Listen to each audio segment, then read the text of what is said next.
Inferno is one of Counter-Strike's most well-known and most played maps. It's been around since 1999 when the beta version for 1.6 was released. Ever since then, it's been around.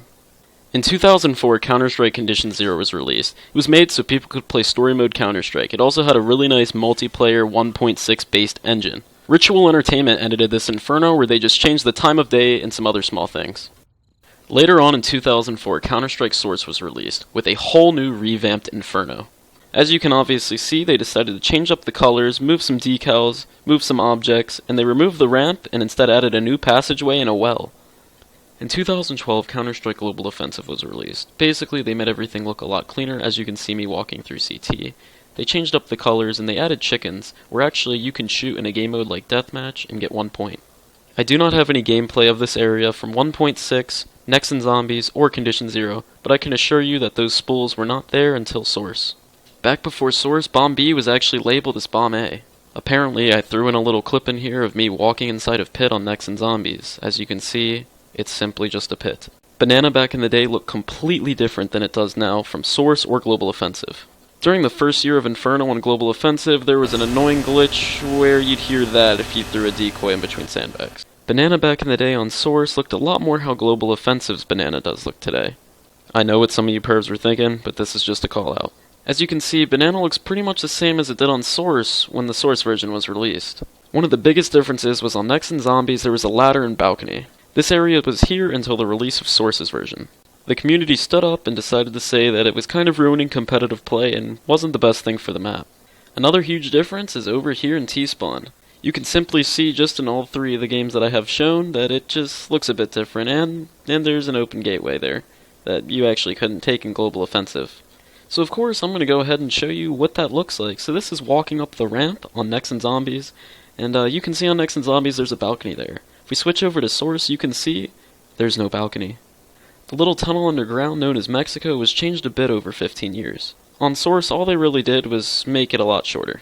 On Global Offensive, you will see that Mexico is just a lot longer. I'm guessing this was done that way people can't camp in there as easily. You will also see on Global Offensive that when you go out mid, there's no car there.